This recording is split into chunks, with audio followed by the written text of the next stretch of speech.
Hello guys, അപ്പോൾ എൻ്റെ video ആദ്യമായിട്ട് വന്ന ആൾക്കാരാണെങ്കിൽ മാക്സിമം സബ്സ്ക്രൈബ് ചെയ്തിട്ട് വീഡിയോ കാണുക. തൊട്ടടുത്തുള്ള ബെല്ലൈക്കണും കൊണ്ട് പ്രസ് ചെയ്താൽ ഞാൻ അപ്ലോഡ് ചെയ്യുന്ന വീഡിയോസൊക്കെ നോട്ടിഫിക്കേഷൻ ആയിട്ട് കിട്ടുന്നതായിരിക്കും.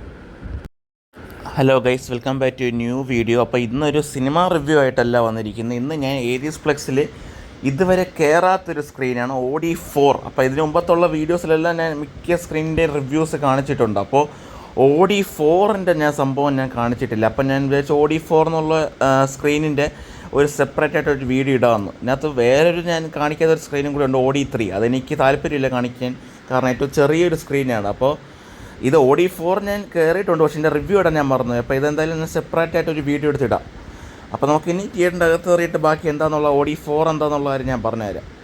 OD4-നകത്ത് എന്തൊക്കെയാണ് ഉള്ളത്, എങ്ങനെയാണ് ഡോൾബി അറ്റ്മോസ് ഏതാണെന്നുള്ള കാര്യമൊക്കെ ഞാൻ പറഞ്ഞുതരാം.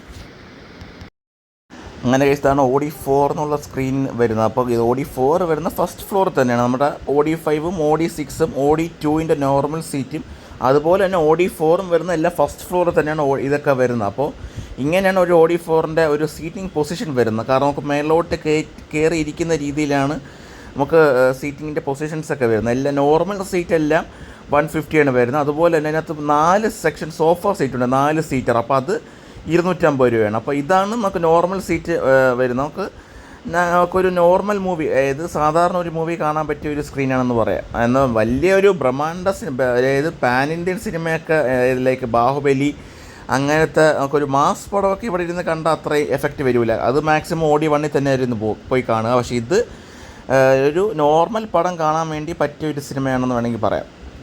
അപ്പോൾ ഇത് വരുന്ന ഡോൾബി 7.1 ആണ്. ഡോൾബി അറ്റ്മോസ് അല്ല, ഡോൾബി 7.1 2K പ്രൊജക്ഷനാണ് വരുന്നതെന്ന് തോന്നുന്നു. 2K 4K ഇതിനകത്ത് ഏതോ ഒന്നാണ്. എനിക്ക് കറക്റ്റ് ഞാൻ നോക്കിയിട്ട് കിട്ടുന്നില്ല, ഗൂഗിളിലൊക്കെ നോക്കിയിട്ട് കിട്ടുന്നില്ല. എന്തായാലും നല്ല ക്ലാരിറ്റി ഉണ്ട്, കുഴപ്പമൊന്നുമില്ല. അപ്പോൾ ഏതാണ്ട് ഒരു 100-ൽ കൂടുതൽ സീറ്റുണ്ട് ഇവിടെ. 100-ൽ 150 സീറ്റ് എങ്ങാണ്ട് കൂടുതലുണ്ട്. ഇന്ന് എന്തായാലും 200-ൻ്റെ അകത്ത് എന്തായാലും സീറ്റുകളുണ്ട്.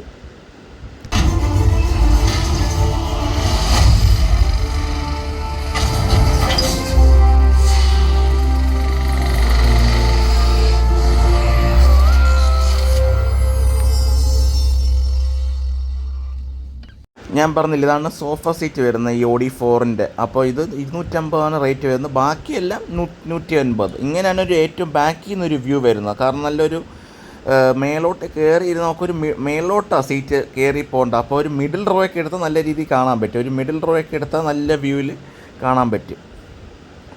അപ്പോൾ അത്രയേ ഉള്ളൂ. ഇത് ഞാൻ ജസ്റ്റ് ഒരു റിവ്യൂ എടുത്തതേ ഉള്ളൂ. ഇങ്ങനെ ഇവിടെ നിന്നാണ് പ്രൊജക്ഷൻ വരുന്നത്. അപ്പോൾ 2K ആണെന്ന് തോന്നുന്നു. ഇവിടെ 2K പ്രൊജക്ഷനാണെന്ന് തോന്നുന്നു. ഞാൻ ഗൂഗിളിലൊക്കെ നോക്കിയിട്ട് പോലും 2K ആണോ 4K ആണോ എന്ന് എനിക്ക് കിട്ടിയില്ല, അതുകൊണ്ടാണ് ജസ്റ്റ് പറഞ്ഞത്. അപ്പോൾ 2K 4K, പക്ഷേ നല്ല ക്ലാരിറ്റി ഉണ്ട് അത്ര തന്നെ. അപ്പോൾ 150-ൽ കൂടുതൽ അകത്ത് സീറ്റുകളുണ്ട് ഇവിടെ എന്തായാലും. അപ്പോൾ അത്രയേ ഉള്ളൂ. ഇതാണ് ഒരു OD4 വരുന്നത്. ഞാൻ ജസ്റ്റ് സെപ്പറേറ്റ് ആയിട്ടൊരു വീഡിയോ ഇട്ടതേ ഉള്ളൂ. അപ്പോൾ നമുക്കിനി അടുത്ത വീഡിയോ കാണാം. ബൈ. ഞാൻ നേരത്തെ പറഞ്ഞ OD4 എന്നുള്ള ഡോൾബി 7.1 ആണെന്നുള്ളത്. അപ്പോൾ ആ രീതിയിലുള്ള സൗണ്ട് ക്വാളിറ്റിയൊക്കെ ഉള്ളൂ. പക്ഷെ എന്നാലും മോശമൊന്നും പറയില്ല, നല്ല രീതിയിലുള്ള സൗണ്ട് ക്വാളിറ്റിയൊക്കെ ഉണ്ട്. ഡോൾബി അറ്റ്മോസ് പോലെ അത്രയും വലിയൊരു എഫക്റ്റ് തരുന്നില്ലെങ്കിൽ പോലും നല്ലൊരു രീതിയിൽ നമുക്ക് ഡോൾബി 7.1ൻ്റെ രീതിയിൽ കിട്ടുന്നുണ്ട് എന്തായാലും. അപ്പോൾ നമുക്ക് എന്തായാലും ഇനി അടുത്ത വരുന്ന വീഡിയോസിൽ ഞാൻ ഈ വരുന്ന മൂവിയുടെ റിവ്യൂസൊക്കെ ഇനി എടുത്തിടാം. എന്തായാലും January 9-നല്ലേ ഇത് ഇറങ്ങും, നമ്മുടെ വിജയുടെ ജനനായകൻ ലാസ്റ്റ് സിനിമയില്ലേ. അപ്പോൾ അതെന്തായാലും അതിൻ്റെ റിവ്യൂ എന്തായാലും വന്നിടാൻ വിചാരിച്ചു.